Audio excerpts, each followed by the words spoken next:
है city post live. मैं हूं सृष्टिराज। आज बिहार की राजधानी पटना की सड़कों पर सिर्फ एक ही गूंज सुनाई दे रही थी, वोट चोर गद्दी छोड़। जी हां, राहुल गांधी के वोट अधिकार यात्रा और मार्च में न केवल देश भर के दिग्गज नेताओं का जमावड़ा लगा, बल्कि लोगों की भीड़ भी इस यात्रा को ऐतिहासिक बना रही थी। जी हां, इस यात्रा को लेकर और इस यात्रा के क्या मायने हैं, इसके ऊपर विस्तार में जानकारी देने के लिए हमारे साथ उपस्थित हैं सिटी पोस्ट लाइव के चीफ एडिटर श्रीकांत प्रत्युष। तो सर, आज की जो यात्रा थी वो बहुत ही मायनों में बड़ी थी, तो इस पूरे यात्रा पर क्या कुछ आज की यात्रा पे बोलना चाहेंगे? वाकई आज की यात्रा बहुत महत्वपूर्ण थी। देश भर की नज़र टिकी हुई थी, देश भर के मीडिया के लोग भी आए हुए थे और देश भर के नेता भी आए हुए थे, बड़े बड़े नेता। तो ये यात्रा बहुत महत्वपूर्ण थी और देश भर के नेताओं का जमावड़ा लगा हुआ था पटना में और लोगों की भीड़ भी ऐतिहासिक थी, इस यात्रा को ऐतिहासिक बना रही थी। टीएमसी, शिवसेना, झामुमो सहित देश के कई विपक्षी दलों के नेता राहुल गांधी के साथ नजर आ रहे थे। राहुल गांधी की इस यात्रा ने कांग्रेस के सुस्त पड़े कार्यकर्ताओं में नया जोश भर दिया। कांग्रेस के कार्यकर्ता बहुत उत्साहित दिख रहे थे। जी। तो सर, इस यात्रा के जरिए तो राहुल गांधी ने कांग्रेस में जोश भी भर दिया, लेकिन जिस तरह से राष्ट्रीय स्तर के नेताओं को एक मंच पर लाया गया, यह क्या संदेश दे रहा है? हाँ, आपने ठीक कहा कि बड़ा संदेश है। चुनाव बिहार में है, लेकिन राहुल गांधी ने इस यात्रा में देश के सभी विपक्षी दलों के बड़े नेताओं को बिहार बुला लिया। कई स्टेट के सीएम भी इस यात्रा में शामिल हुए। कांग्रेस की नज़र में इस यात्रा का मकसद सिर्फ बिहार चुनाव नहीं था। राहुल अपनी पार्टी में नई जान फूंक चुके हैं और आज की यह यात्रा पूरी तरह से राहुल गांधी के कब्जे में थी। आज का जो मार्च था, राहुल गांधी उसका नेतृत्व करते हुए दिखाई दे रहे थे और राहुल गांधी बिहार की इस यात्रा के जरिए पूरे देश को संदेश देने में कामयाब हुए हैं। बिहार में खुद को अगला सीएम बताने वाले तेजस्वी यादव उनके सहायक के रूप में नजर आए आज। जी। तो सर, आज की जो यात्रा थी, इसमें तेजस्वी यादव भी कोई कसर नहीं छोड़े हैं इसमें कमी रहने को लेकर? नहीं, यात्रा में तो लगातार तेजस्वी यादव बने रहे।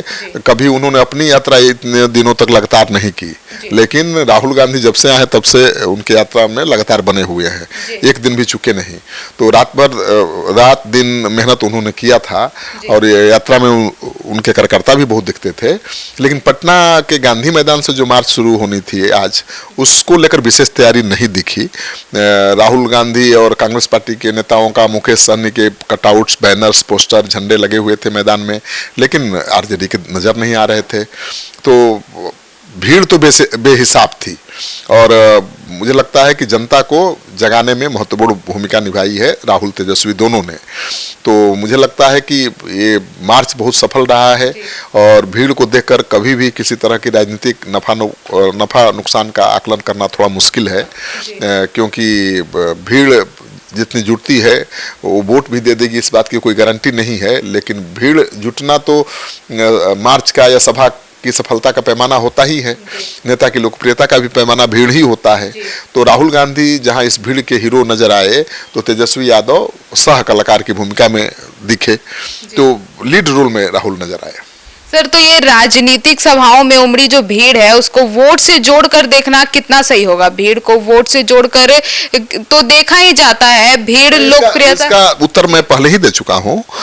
अब आगे हम चर्चा इस बात पर कर सकते हैं कि जो तस्वीर दिखाई दे रही है यात्रा की या मार्च की, वो ऐतिहासिक है। पटना में तो बहुत रैलियां हुई हैं, लाखों लोग जुटे हैं लालू जी की रैली में, लेकिन ये रैली नहीं थी, ये मार्च था। मार्च में अगर 50,000 1 लाख लोग जुटे हैं तो बड़ी बात होती है और इसमें ज़्यादा कांग्रेसी नज़र आ रहे थे। तो मुझे लगता है कि ऐतिहासिक कार्यक्रम था कांग्रेस पार्टी का, महागठबंधन के सहयोगी दलों के सहायता से, और इसको आप कह सकते हैं कि अपार सफलता मिली है। अब जनता के मूड पर है कि भाई जनता आई तो जरूर, तेजस्वी और राहुल गांधी के साथ दिखी तो जरूर सड़कों पर, लेकिन क्या चुनाव में वोट भी देगी? अब आगे कांग्रेस इस भीड़ को किस तरह से वोट में तब्दील कर पाएगी, उसकी रणनीति पर यह निर्भर करेगा ना, कि आगे कितना दिन तक कंटिन्यू करती है कांग्रेस। ऐसा ही मेहनत कितना दिन तक राहुल करते हैं, राहुल गांधी चुनावी सभाएं कितनी करते हैं, सब कुछ पर निर्भर करेगा वोट का परिणाम। तो मतलब कि ये जो यात्रा हुआ है इसमें जो भीड़ उमड़ी है वो अब वोट के समय, वोट का ऐलान होने के, वोट की तिथि ऐलान होने के बाद पता चलेगा। हाँ बिल्कुल, जब चुनाव होगा तब पता चलेगा। लेकिन अब राहुल गांधी कितनी जनसभाएं करेंगे, आगे उनका क्या कार्यक्रम होगा, इन सभी बातों पर आगे चुनाव का परिणाम निर्भर करेगा। लेकिन राहुल गांधी की जो 15 दिन की यात्रा थी उसमें केवल 3 ब्रेक लिया, 3 दिन का लगातार यात्रा पर रहे, तेजस्वी भी रहे और यात्रा में भीड़ भी जुटी।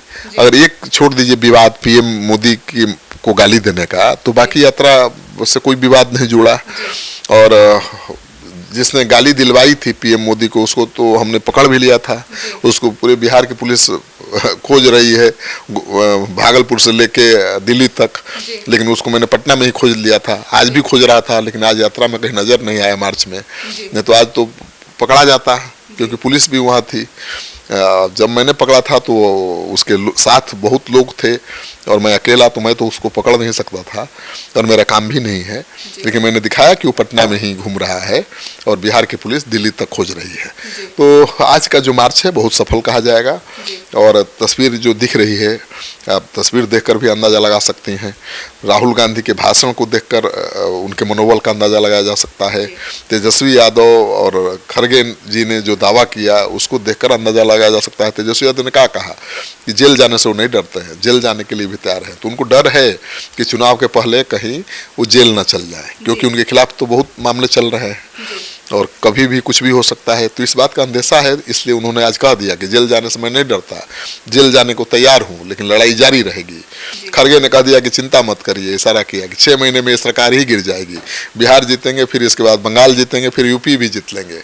और नीतीश कुमार, चंद्रबाबू नायडू जो आज बीजेपी के साथ दिखाई दे रहे हैं, सब भाग खड़े होंगे, हमारे साथ नजर आएंगे।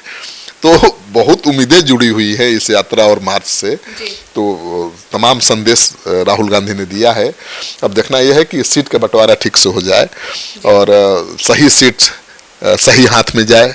अब कांग्रेस की सीट आरजेडी के पाले में जाएगी तो हार होगी, आरजेडी की सीट कांग्रेस के पाले में भी जाएगी तो सफलता नहीं मिलेगी। तो मुझे लगता है कि सीटों का बंटवारा और उम्मीदवारों के चयन में राहुल गांधी, तेजस्वी यादव को बहुत सावधानी बरतनी पड़ेगी। जी, तो सुना आपने हमारे डिबेट को। तो अब इस पूरे मामले पर आपकी क्या राय है, कमेंट सेक्शन में जरूर बताइएगा। तो फिलहाल इस खबर में इतना ही। आगे की खबरों के लिए देखते रहिए सिटी पोस्ट लाइव। तब तक के लिए धन्यवाद।